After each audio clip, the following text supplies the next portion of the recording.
Okay, so we'll be discussing about the boundary conditions or reflection and transmission of a wave. So consider a sinusoidal wave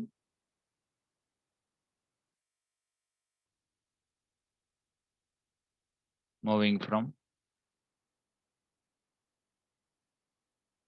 one stretch string to the other. So we can consider two stretch strings. Okay, one string, the lightest string, and second string maybe slightly thicker string.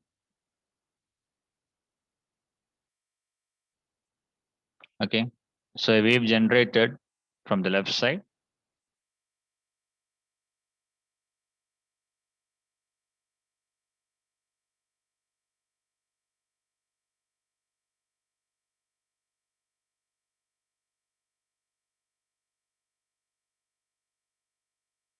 And this wave is propagating towards right, and towards the right, let us denote by symbol Z. And the boundary we can denote by symbol Z equal to 0. So this is some incident wave. We can denote by symbol Fi is a function of Z and T. So this wave will move towards the boundary, and once it reaches the boundary, some portion of this wave will get transmitted. Some portion of the wave would get reflected.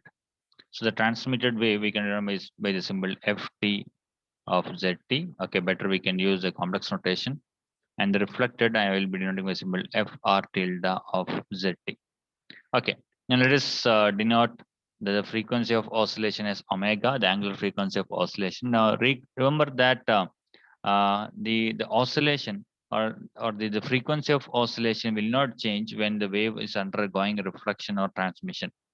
The reason is the frequency is decided by the source.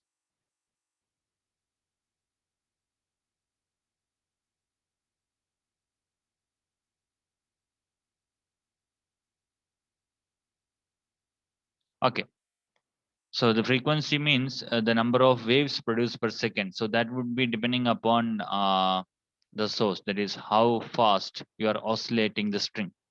That will make the frequency and the angular frequency.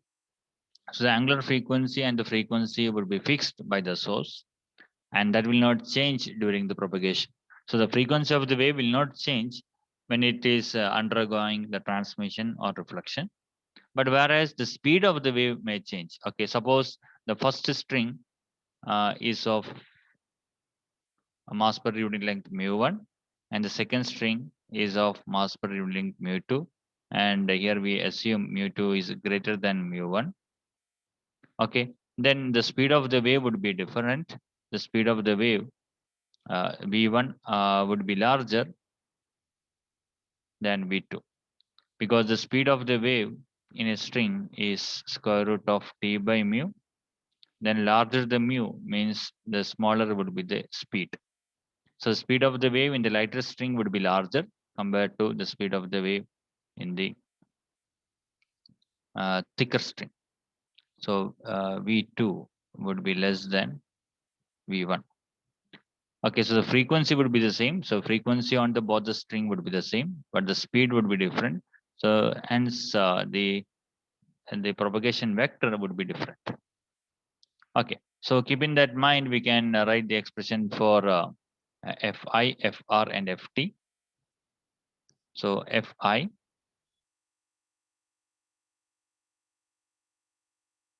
tilde of Zt, we can write as Ai tilde e raised to I k1z minus omega t. The wave is propagating the positive z direction.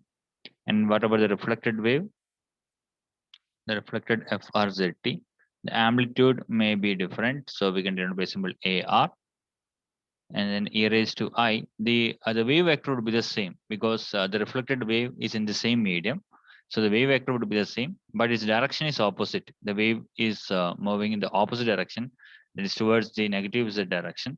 So therefore, this become e raised to I minus k1z minus omega t. And what about the transmitted? ft tilde zt. Amplitude would be different, at tilde e raised to I. Again, transmitted wave is propagating in positive z direction, so therefore it will be kz. But the wave vector would be different in the second string. So we can write it as k2z minus omega t.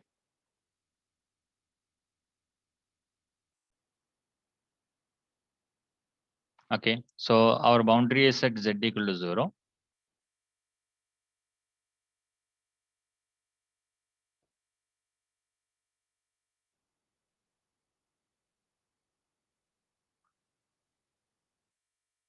So therefore, the total wave function f tilde of zt. So for z less than 0, we have both the incident and the reflected wave. So for z less than 0, the wave function would be fi tilde of zt plus fr tilde of zt for z less than 0. And for z greater than 0, it is simply ft.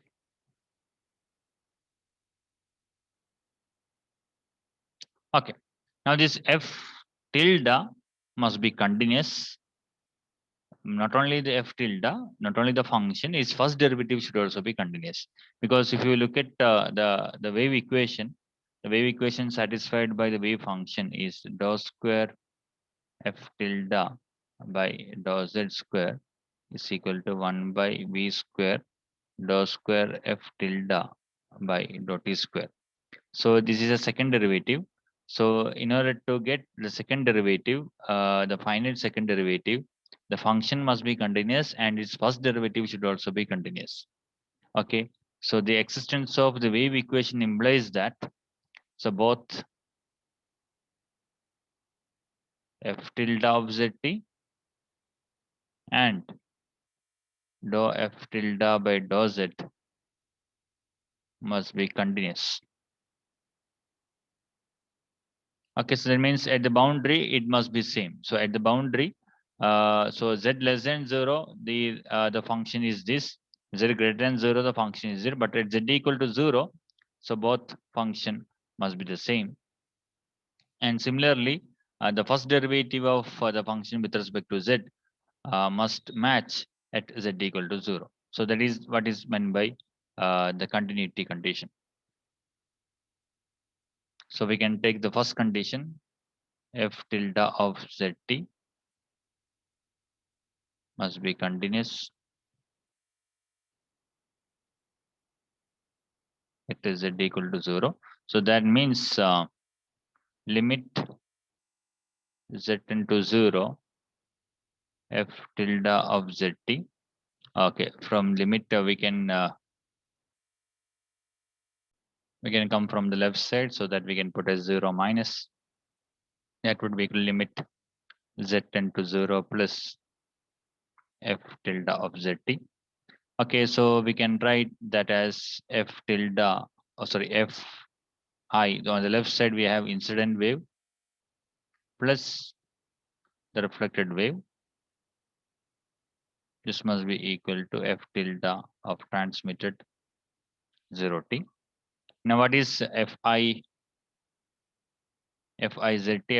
is this. So if you put z equal to 0, we'll get AI tilde e raised to minus I omega t.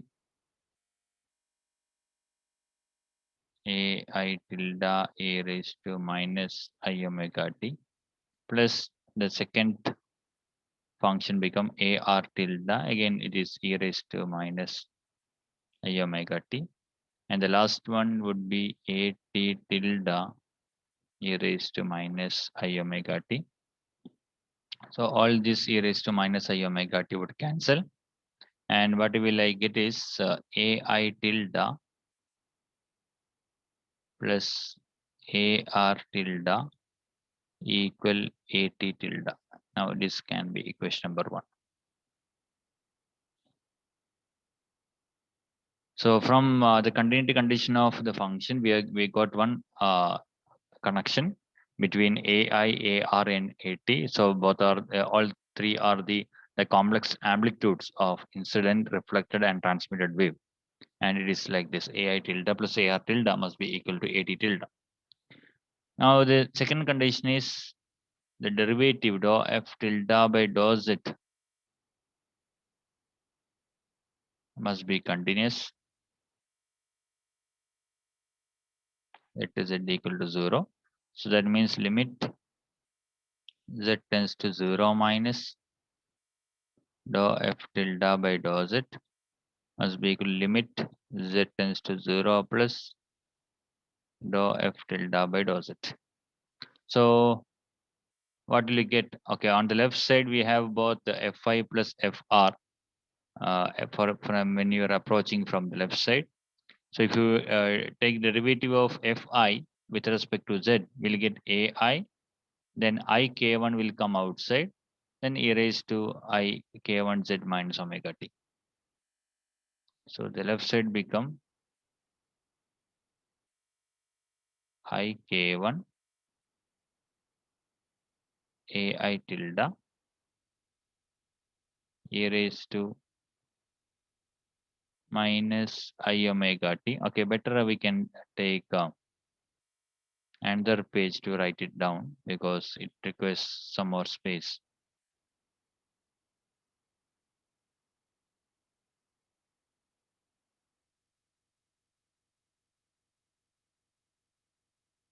So that means limit z tends to 0 minus dou fi by dou z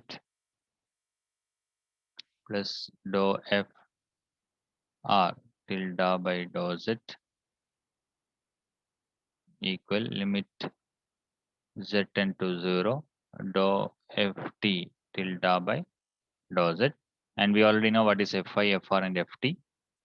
So limit z tend to 0, the derivative of fi with respect to z, we will get I k1 outside, then ai tilde e raised to I kz minus omega t, plus if you take derivative of fr with respect to z, you'll get minus I k1 outside, then ar tilde e raised to I minus k1 z minus omega t, and on the right side limit z tends to 0, get it between 0 minus and 0 plus, and dou ft tilde by dou z become I k2 at tilde e raised to I k2z minus omega t. Now put the limit, and if you put the limit, the z term would cancel, and e raised to minus I omega t term comes in all the expression. So that would also be cancelled. So this term would vanish when you put the limit. So finally, what you'll get is k1 ai tilde minus ar tilde equal k2 at tilde. This can be equation number 2. So now we have got two equations. The first one was ai tilde plus ar tilde equal to at tilde, and second equation is this. Now from this we can easily find out the expression for the transmitted amplitude and the reflected amplitude in terms of the incident amplitude. So how to do that? So better take the k1 to the right side. So we can write this k2 by k1. Now just add 1 and 2. So if you add 1 and 2, what will you get? 2 ai tilde. So what I am doing is 1 plus 2. So 2 ai tilde equal k2 by k1 plus 1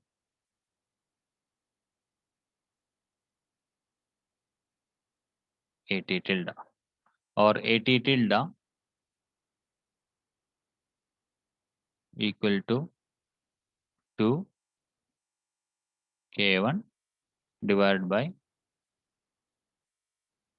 k1 plus k2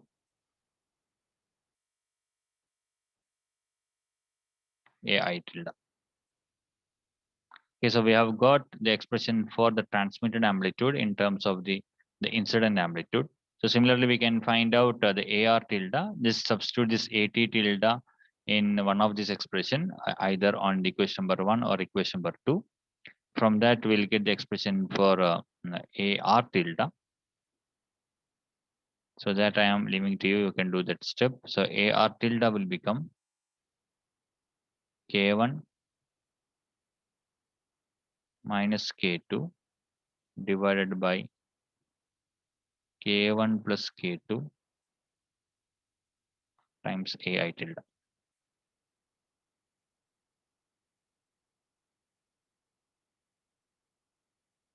Okay, so we have got the expression for the transmitted amplitude and the reflected amplitude. Remember, these are the complex amplitude. It also contains the phase. Okay, now it is more convenient to write this expression in terms of the speed of the wave. Okay, we know that the speed of the wave in the first string v1 we can write as omega by k1, and v2 can be written as omega by k2. So therefore k1 is omega by v1 and k2 is omega by v2. So just substitute it here. So what you will get at tilde. So at tilde becomes 2 omega by v1 divided by omega by v1 plus omega by v2 times ai tilde. So this will become, if you simplify this, we'll get v2 plus v1, and can go to the numerator. And finally, what we'll get is 2 v2 divided by v2 plus v1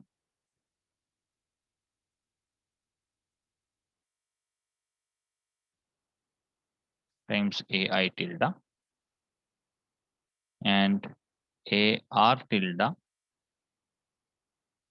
become v2 minus v1 divided by v2 plus v1 times ai tilde.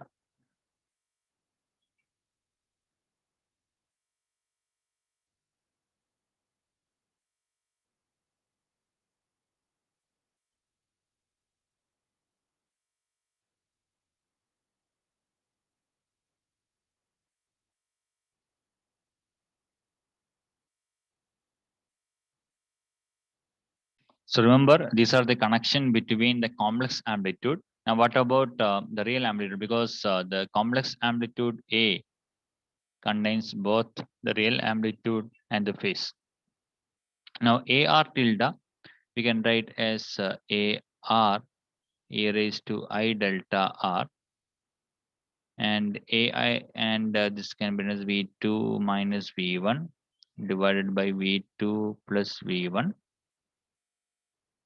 AI e raised to I delta I. And similarly, the second one, AT e raised to I delta T equal to V2 by V1 plus V2 AI e raised to I delta I.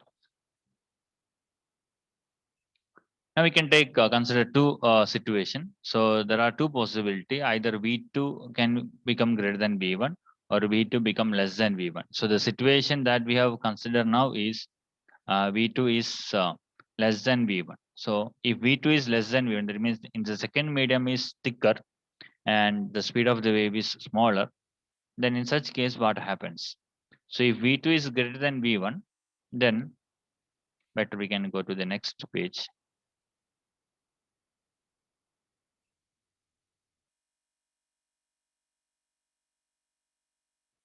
So if V2 is greater than V1, then AR e raised to I delta R. Now this quantity will become, the situation is V2 is less than V1. So when V2 is less than V1, then this quantity will become negative. So I can write this minus modulus of V2 minus V1 divided by V2 plus V1 AI e raised to I delta I. Now, where this minus comes? Now, where will you attach this minus? Minus cannot be attached to the amplitude because amplitude is always a positive quantity. So we can write the amplitude AR e raised to I delta R equal. Now this minus we can attach to the phase. We cannot attach this to the amplitude. So therefore this minus we can write as e raised to I pi, because cos pi is minus 1. So e raised to I pi is nothing but cos pi plus I sin pi. Sin pi is 0. E raised to I pi is cos pi plus I sin pi, and cos pi is minus 1, sin pi is 0. So e raised to I pi is minus 1. So minus 1 I can write as e raised to I pi. The remaining thing we can write as V2 minus V1 divided by V2 plus V1 AI e raised to I delta I. Now we can equate the real part and the complex part separately. So the real part in the sense that the AR can be written as V2 minus V1 divided by V2 plus V1 AI, and delta R become delta I plus pi. So this will be the real amplitude of the reflected wave, and the phase of the reflected wave would be delta I plus pi. So that means the incident wave and the reflected wave will have a pi phase difference. So that means if you incident a wave and reaches the boundary z equal to 0, then the reflected wave is, so if the crest incidents, then the reflected wave will start from the trough. So that is what is the meaning of this pi phase difference. So the crest will become trough, and trough may become crest. So if the incident is crest, the reflected will start from the trough. Okay, so that is what we have seen in this. So this is just an implication of the boundary condition. We have not used any other conditions. So just use the continuity of the function, the function, and as well as the first derivative function must be continuous at the boundary. So just using that boundary condition, we have attained, or we have got the expression for the relation connecting the amplitudes of the wave, the reflected wave and the incident wave, and as well as their phases. Now what about the transmitted? So transmitted, there is no issue. For transmitted, whether V2 greater than V1 and V2 less than V1, it is always be positive. This 2V2 by V1 plus V2 is always positive, whether V2 greater than V1 or V2 less than V1. There is no issue there. So therefore, 80, the transmitted amplitude, we can always write 2V2 by V1 plus V2 times AI, and the delta T simply become delta I. The transmitted phase and the incident phase would be the same. It is when it reaches the boundary, the transmitted will have the continuous phase. There is no issue. There is no phase difference. It will be continuous. The transmitted wave will go as continuous. There is no phase difference, anything. Okay. So why the phase difference comes over here? Because there is a negative sign here, V2 minus V1. So there are two possibility. If V2 less than V1, it become negative. Now what about if V2 greater than V1? So if V2 is greater than V1, then this quantity would become positive, and hence AR would be same as V2 minus V1 divided by V2 plus V1 times AI. And there will not be any negative sign here, because if V2 is greater than V1, it will be always positive, and therefore delta R can be simply written as delta I. Okay, so there are two cases for the reflected phase. But the amplitude of the reflected wave will be the same in both the cases. It is simply equal to modulus of V2 minus V1 by V2 plus V1 times AI. But the phases may change. So this would be the case if V2 is less than V1, and this would be the case is V2 is greater than V1. Okay, and for all other cases, there will not be any difference whether V2 greater than V1 or V2 less than V1. There is no problem at all. Okay, and finally, we want to discuss one fact, that is suppose the string is attached to a fixed boundary, what would happen? It is at boundary, the string is very heavy. The boundary after the z greater than 0, uh, there is no wave at all. That means that the V2 would be 0. So if V2 is 0, then what will happen? The reflected wave. So if V2 is 0, then the reflected would be equal to modulus of, okay, the reflected would be equal to modulus of V2 minus V2 is 0. So this AR simply equal to AI. And what about delta R? Okay, so V2 is 0, but there will be non-zero V1. So this condition is V2 is less than V1. Okay, the second medium is thicker. So second medium is thicker means delta R must be equal to delta I plus pi. And what about transmitted? The transmitted would be 0. There will not be any transmitted wave at all if we have a thick wall. So we can summarize the discussion. Okay, so if we have a stretched string, two stretched string, a lighter string and a thicker string,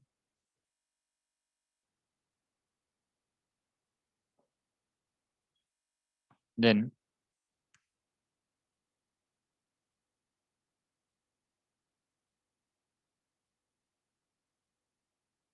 the reflected wave, the reflected amplitude is simply modulus of V2 minus V1 by V2 plus V1 times the incident amplitude, and transmitted is 2 V2 by V1 plus V2, the incident amplitude, and delta T is same as delta I if there is a transmitted wave, and whereas delta